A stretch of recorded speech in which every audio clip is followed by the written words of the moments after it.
Good morning, everybody. Welcome to be here. We will be combining both languages, so we will be speaking Spanish or Catalan and English. So if someone don't understand something, be free to stand a hand and say, "Can you repeat it, please?" And we will try to translate you as better we can. I am a little bit tired, but in 10 minutes I will be more wake up. And I want to introduce a brief introduction why we decided to talk about cannibalism poetic. So cannibalism poetry? Exactly. When I choose this word, honestly, I don't know what means exactly this word on the sense of arts.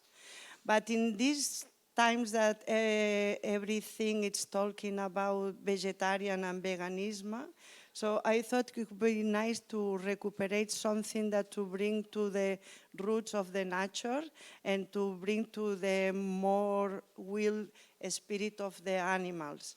So it's not cannibal in terms to eat each other's, it's more cannibal in terms that how we appropriate from things from the others and how we are a kind of parasites of the others, but in a good way, in a good sense, and a very lovely way to be close and to be empathic with the others.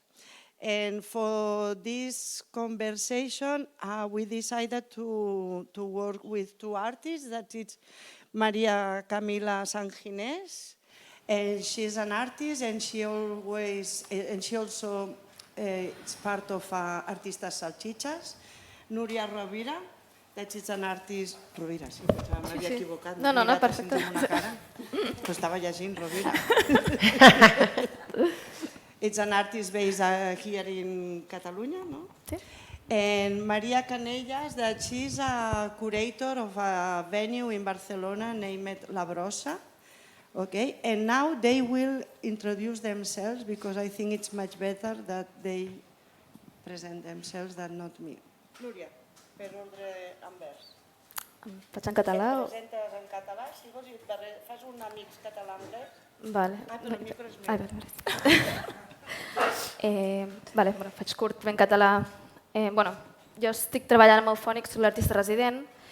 Aquest any, juntament amb Marc Vives, vaig fer una residència de 2 setmanes amb l'Opati i estic fent un projecte col·laborant amb pescadors d'Angula, sobre la pesca d'Angula, que és una pesca artesanal de Delta de l'Ebre que es pesca durant l'hivern, però durant l'estiu les trampes que es fan servir per pescar l'angula estan guardades. I aquest projecte ha col·laborat amb pescadors perquè em deixin prestades aquestes trampes d'angula per transformar-les en altaveus, que fan sons i que respiren i que també contenen vídeo i és part d'una instal·lació que presentarem aquesta tarda. I, viva anglès. I'm an artist working with Eufònic and I've done a residency here collaborating with eel fishermen from the area. I've borrowed their eel fishing traps to turn them into speakers and kind of video devices that we're going to present in an installation today. Jo soc la Maria Canelles. My English is not so good and I don't feel very comfortable in English. So I'm going to try, but maybe I need some help from my... Gràcies, Camila. Tiro en català i després fem el que puguem. Jo treballo a la Fundació Joan Brossa, que és un centre que està al mig de Barcelona, al Born, i que és una mica peculiar perquè és un espai on conflueixen dues tradicions. Per un costat, un teatre que ja portava 20 anys de trajectòria, que era un projecte d'Herman Bonin, i per l'altre costat la Fundació Joan Brossa, que és una institució que es dedica a la perpetuació, diguéssim, de la figura de Joan Brossa. Llavors, aquest espai, que és la Brossa, Ara mateix fa una doble programació de teatre i d'arts visuals.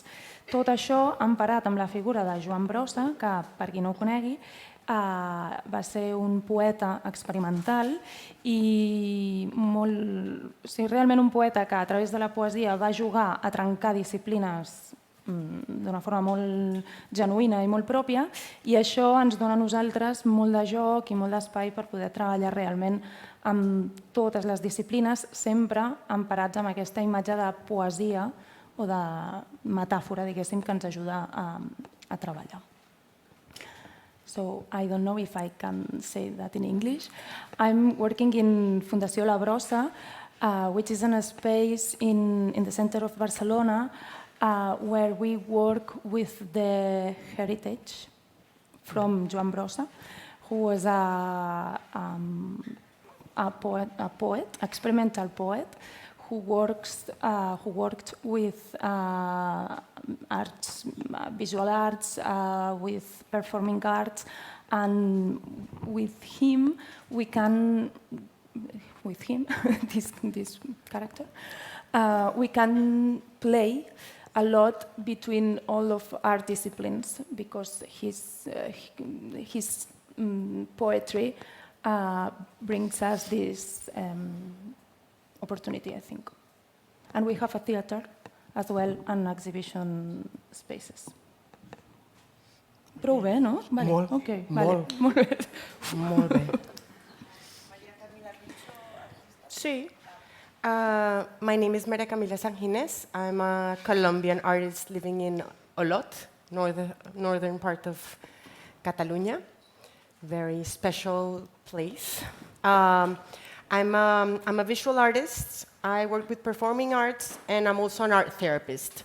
So I work with a collective called Artistas Salchichas, and we have most of our performing pieces are with Manuel Quintana, who is my co-partner with Artistas Salchichas and also the father of my children.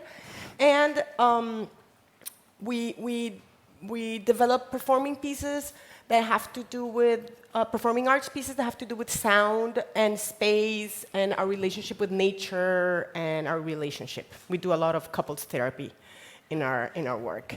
And my personal work and why I'm here has to do with maps. So I've developed I've developed a project about maps and cartography and identity. So this is the work of Manel. He works a lot with light and technology.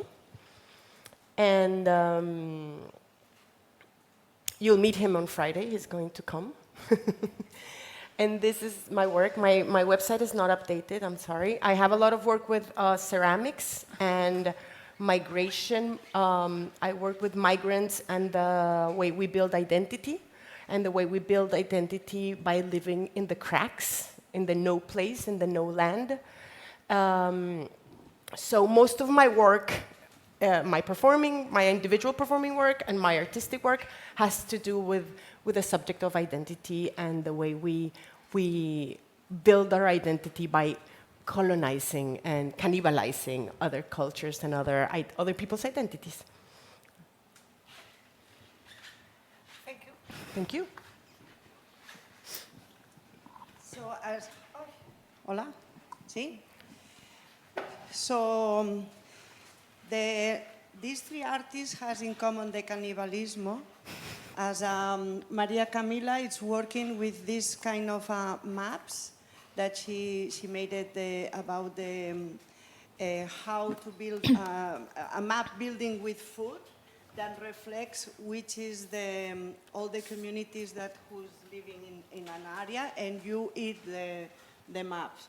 So in terms of Maria Canelles, it's because Brossa, it was one of the poets in Catalonia who started to mix visual arts, poetry, and performances, and he has been pushing to the community, the artistic community in that moment, to go farther from their disciplines and to be more curious curious about the others and don't feel that you are only a musician, sinó feel that you are more than a musician and you can be more than a musician if you are attent to the people who is close to you and that they are doing other things. And Núria is about this animal, anguila? Angula, és el mateix, sí. That it's a special animal in that area too, and how to use the tool who kill the animal. It's like a trap, yeah, it traps it. Trap the animal and to become a tool to create new sound or sound. So my first, sorry, I forget something.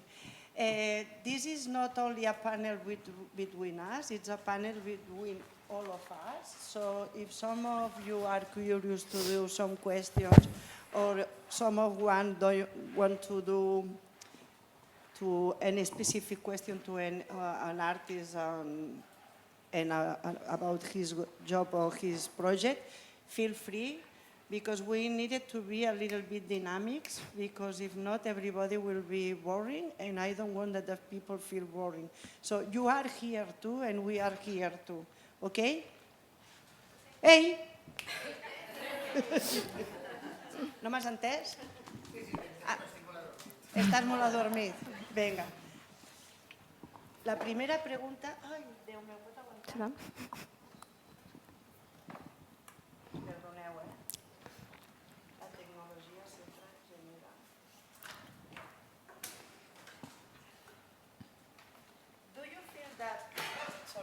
Do you feel that in your works you are a little bit cannibal? Or you feel that your work, when you create something, are you thinking only in yourself, or you are also looking to the others, trying to catch something from the other people? In terms of, so there is an artist who say that when a piece is made, you can copy because don't belongs to nobody. Mm-hmm. So I don't want to use the word copy because I think it's a little bit weird. I wanted to use more the word inspiring or suggesting or I don't know. ¿Qui vol contestar? Yo. Venga.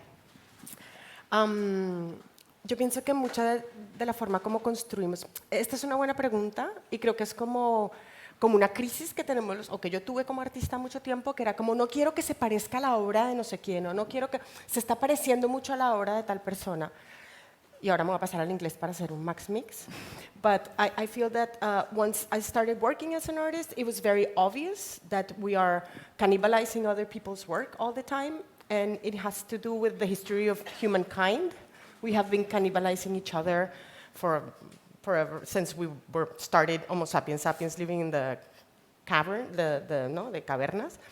And so once you kind of relax with cannibalizing people's work and copying people's work, you realize that you're never going to copy it exactly the same, even if you wanted to. There's always going to be a little bit of your voice in there. And even if you try to make it exactly the same, it's never going to be the same. It's a version of that. It evolves, no? And it's true that sometimes you put your work out there and you see it copied too, because I've seen my work cannibalized, but it's also never the same, no? And ideas are out there, especially now with artificial intelligence and Instagram. Ideas are out there, and I don't know if I'm wrong, but I'm not so scared of being cannibalized by artificial intelligence or we're going to lose our job. Because I do feel, and I don't know if it's an ego trip, that I am a very creative person and I can always be creating stuff. No? It's a fountain of creativity. ¿Qué tal te pareció mi respuesta? Sí, em sembla molt lògica. Sí. Se'm fa una mica difícil contestar amb veu de Joan Brossa. O sigui, realment... Pots contestar en veu de la teva feina que fas vinculada a la Sí, Joan Brossa. d'acord. No, jo volia dir dues coses. Primera, sí que intento pensar com en Brossa, no? I si penses en Brossa, que és fàcil perquè ell ja no hi és i per tant tens tota la vida, no? I per tant pots analitzar un gruix important de tota una trajectòria, veus que Brossa realment fa exactament això, o sigui, ell canibalitza les primeres avantguardes i les catapulta molt més endavant i és molt conscient que ell va buscar aquests pares artístics i els transforma, primer els imita, o sigui, se'n va buscar foix i l'imita i després els transforma i se'n va cap endavant, això és evident. Una cosa que fa Brossa molt interessant, em sembla, que és que ja des del principi ell treballa directament amb artistes visuals. Llavors, ell, les seves primeres produccions poètiques ja són en contacte amb Joan Pons, amb Joan Miró, amb Tàpies, potser més tard, però jo crec que aquest tipus de canibalisme, ell no pinta mai, ell no és pintor, ell és poeta, però aquest tipus de contacte amb artistes que treballen altres llenguatges, crec que és un tipus de canibalisme que en el seu cas crec que dona fruits molt interessants. I això em sembla que és algo important. So I'm going to try to change in English to explain that in La Brossa we're trying to cannibalize Joan Brossa himself, because we are not interested in reproduce Joan Brossa, even in find artists that imitate Joan Brossa. We are trying to find some artists that d'alguna manera reproduce some way, they reproduce a kind of universe. I don't know if that is the universe. Seria com un language, no? No, més que un posicionament davant del món. A way to be and to belong with in the society and with the creation, the art creation. So Joan Brossa was experimental, so we are trying to find some artists who experimentate with the language. Joan Brossa was a poet, so we are looking for artists who works with metaphors and signs, for example. And this kind of cannibalism with Joan Brossa, I think that is that we remind us that this is a contemporary vision of the art. I don't know if sí s'ha entès una mica. Perfecte. Okay. I have been working with an artist, Carlos Santos, a musician, that he met Joan Brossa, and Carlos Santos played the piano. He was a very good piano player. And when Carlos finished, Brossa told to him, and now what? And at that point, the musician decided, asked to Brossa, what means and now what? And he said, you play quite well the piano, but now what? What do you want to do? And that question makes a link to Carlos Santos, and he started to be not only a musician, but to be also a theater maker in terms of music and a visual artist using the music. So I think Joan Brossa is one of the most important artists that we get in our culture, and has been a little bit the forbidden one because everybody knows Tàpies and Miró and Dalí, and Brossa, in terms that he chose this part more parateatral and underground and mixing popular culture and popular in terms with the l'avantguardia, has been a little bit, some people can consider a little bit funny when in fact his pieces are really strong and definitives, no? And he put some kind of arts very unusual for the illustrated people like the magics and the striptease. So, And clowns. He was a very special person. Núria, perdona, però... No, no, tranquil. Jo ja tinc el micro. Vale, doncs, em van proposar fer això del canibalisme poètic. Jo vaig pensar, clar, a veure, què significa això? No? Obres d'art que es mengen altres obres d'art, no? I d'alguna manera em va semblar interessant perquè en relació amb el projecte que estic fent amb Eufònics, en què estic col·laborant amb aquests pescadors, estic agafant les seves trampes i fent-les servir d'una altra manera i transformant-les temporalment per a aquesta instal·lació. No? I jo vaig interessar-me en aquestes trampes de pesca perquè em semblava que tenien com un potencial com a obra d'art en si, que ja eren obres d'art, aquestes trampes. D'entrada de manera escultòrica, que és el primer que m'ha cridat l'atenció, que escultòricament són objectes molt potents, ja les veurem, que són com... Semblen uns altaveus gegants que xuclen cap a dintre i visualment ja mostren molta intenció. No? Però també la idea d'una trampa és com un objecte que conté com intencions complexes. No? És un objecte que es crea perquè succeeixi una acció però que funciona de manera independent durant la nit sense que el pescador estigui allà. No? I té com una espècie d'agència interessant, no? I que també parla de els desitjos de l'animal que entra dins, no? I com la persona que construeix la trampa doncs, està pensant en el desig de l'animal que entrarà a la trampa. Aleshores, és un objecte que té intencions complexes a dintre, que actua, i per mi això és el que fa que una cosa sigui una obra d'art. No? I d'entrada jo volia treballar amb les trampes perquè tenien com un potencial de presentar-se com a obres d'art, jo pensava. No? I per tant el projecte que estic fent el considero una col·laboració, no? D'alguna manera, i és presentar aquests objectes que ja tenen una veu i jo com a artista el que faig és canalitzar, no? I fer que aquesta veu surti projectada d'una manera diferent. No? I aquest és el sentit en què jo relacionaria aquesta idea de canibalisme amb el que estic treballant jo. Just quickly in English, I'm working with traps, and poetic cannibalism seems to be connected to that because I consider traps artworks. So in a way, presenting those traps within an installation and activating them with sound is a way of presenting something that I already consider to be an artwork. Because these traps are visually and sculpturally very, very interesting and also very active. They kind of propose intentions. They're complex objects that are built by hand and that also imply a relationship between the hunter and the animal being hunted. And in a way, me as an artist is not someone who is creating a new object, but it's using a material. In this case, I want to say an artwork. I want to consider the traps artworks.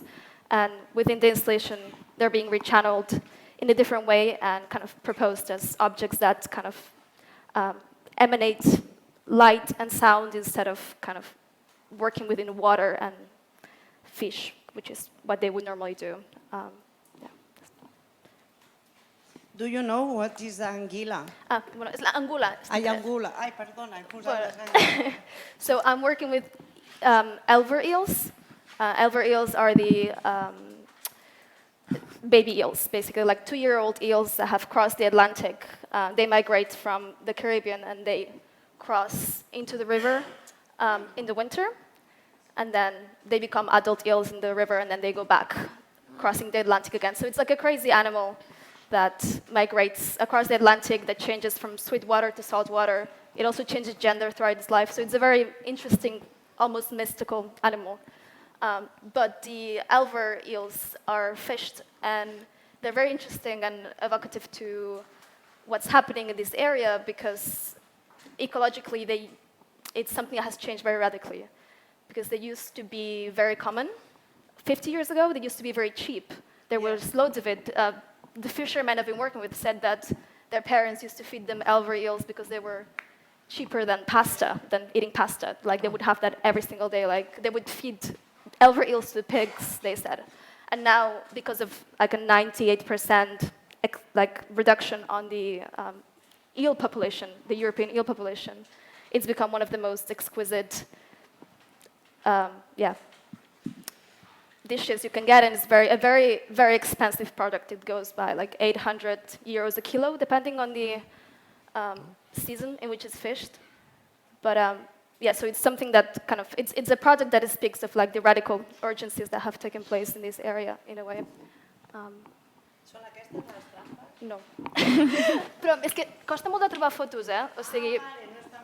Si busques... I am trying to find a Espera, photo of si vas a Núria Rovira a Eufònic, hi ha una foto que estic jo amb una trampa al darrere que es veurà perquè es vegi la mida, perquè són molt, molt grans. Són com unes caixes molt, molt grans. No sé com explicar-ho. Sí, la foto que surto jo la tinc com al darrere i es veurà. Núria Rovira Salat? No, Núria Rovira Eufònic, posa Eufònic, perquè és de la web d'Eufònic en què surt. Sí. A veure... no es veu gaire, jopetes. Vale. Bueno, és això que hi ha al darrere. No sé si és...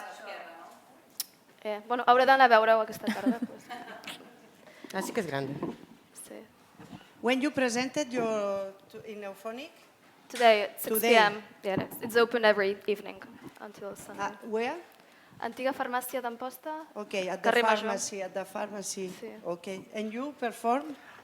I'm performing on Saturday morning at 10 in the morning in the middle of the woods, in the forest, and at 8 in the afternoon. Actually, when you were talking about the eels migrating into the river, and when I was developing the mapa Canibal for the Delta del Ebro, one of the thoughts I had about El Delta del Ebro is all this relationship that it has with water and land, and how the delta appeared because there was like a massacre of the woods up in the forest up in Los Monegros, and all this land came into the ocean, and now the ocean is taking back the land. So it's like a cannibalism between the land and the ocean, and this was like a huge economical disaster 500 years ago that created all this space for now we have rice and birds and whatever, and now the sea's taking it back, and now it's another like ecological disaster, no? But nature does what it does, and it has been in our hands as Homo sapiens sapiens, but it's interesting because all this change of population of the eels and how food becomes more expensive and it used to be cheaper, it has to do with all this cannibalism between land and water, no? Yeah. No, I think it's very interesting in this area how like the landscape kind of goes inside of the way people experience their life. I drew a map. Oh, wow. This is the mapa Canibal. Voy a dar un preview, ¿puedo? So this is like the history of the delta. This is how the delta looks now. And if you go to my performing arts piece on Saturday, you will get a copy of this map. And so this was in I don't have my glasses here, but this was like 2,000 years before Christ. So the delta was just this part, and the delta has been growing and growing and growing and growing, and now it's going back. So I feel that this relationship is just very interesting, and the way, when I was doing the investigation, you read in the news and people are losing their homes. People are losing their houses because the ocean is taking back its land. It's a catastrophe and it's a terrible thing, but it's also like, this is what nature does. There's a tension between artificiality and what's natural, like it's really tied up here and like inseparable, I would say, because this is a natural area where like that must be protected, but like if you look back at history, it was created artificially, and I think it's very interesting how, these two realities can't be taken apart in this area. Like you have to stay with them being superposed everywhere. So yeah, it's a very complex and ongoing debate of like whether the process of the delta disappearing is natural or not, right? No. Not with no judgment. It's just a reality, no? But yeah. Algú vol fer alguna pregunta? Someone want to ask something or to participate? Alguna curiositat? Some curiosity?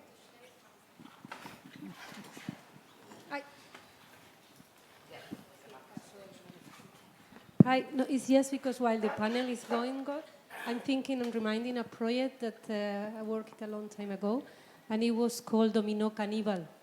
And I think it was quite interesting because the project was curated by Cuauhtémoc Medina. I don't know if you know him. He's a curator from Mexico. And the project was during all the year. It was these 7, if I'm not wrong, artists that they were like eating each other. And it was, the first one, it was Jimmy Durhan, who died not a long time ago. And then Cristina Lucas was eating Jimmy Durham, and then it was Francis Alice, and it was all these huge artists, and they were eating each other. So one was preparing or thinking in a project in relation to some objects. The next one was coming on the space and working with the same objects, adding something, changing.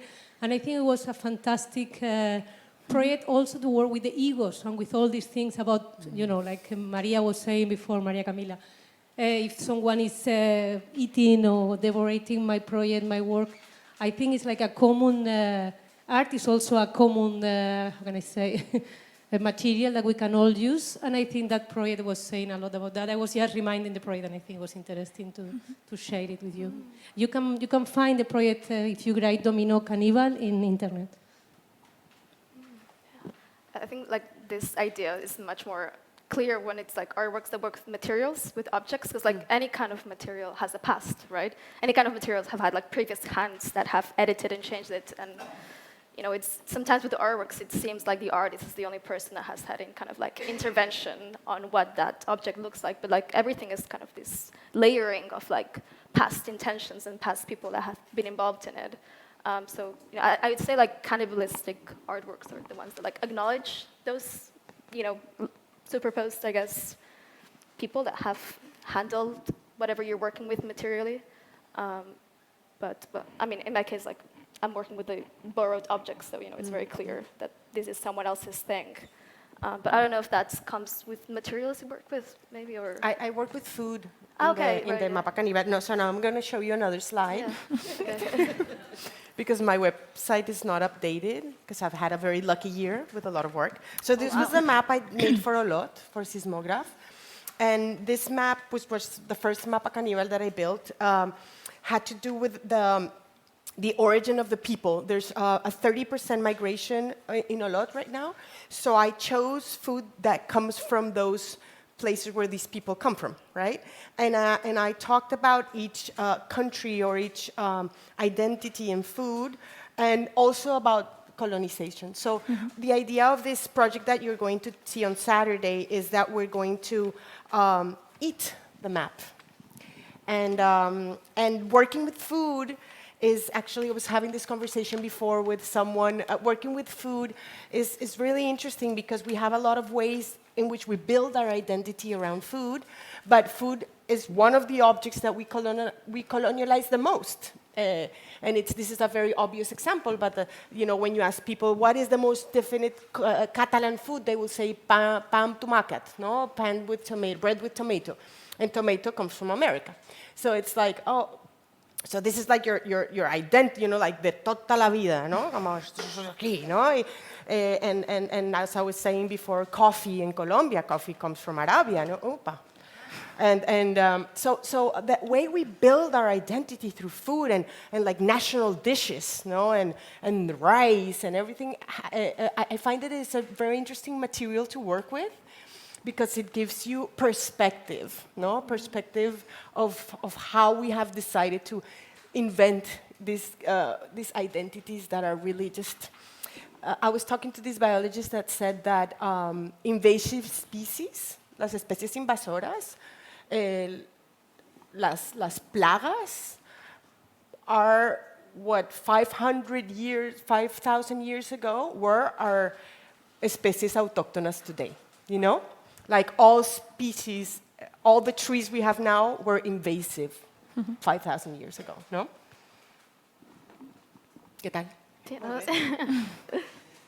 Digues.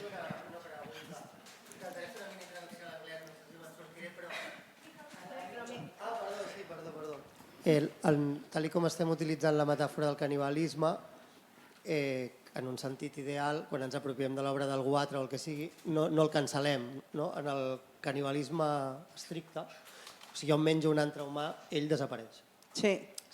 Mentre que en el canibalisme ideal s'assembla més a l'economia digital. Jo puc copiar les obres d'algú però no desapareixen, simplement hi ha més obres que són rèpliques o són versions o el que sigui. I la meva pregunta va estar, ja entenc la metàfora i la comparteixo, però com encareu vosaltres aquesta diferència entre el que seria una apropiació directa i material i el que és una apropiació, diguem-ne, ideal, si les vostres obres o la vostra pràctica reflexiona sobre aquesta diferència en la metàfora? El canibalismo directo, o sea, cuando tú te comes a otra persona, no desaparece. No, adquieres la propiedad del otro, ¿no? Y, por ejemplo, toda esta fama de que los caribes, la palabra canibalismo viene de la tribu caribe y los aztecas, que se dice que era una forma también que los españoles decían que eran caníbales para poderlos matar más fácilmente. Hay muchos debates, pero también dicen que es que la falta de proteína que había en ese momento requería que tú te comieras a tu enemigo una vez lo habías matado, porque es una fuente de proteína, pues mira, está ahí, ¿sabes lo que te quiero decir?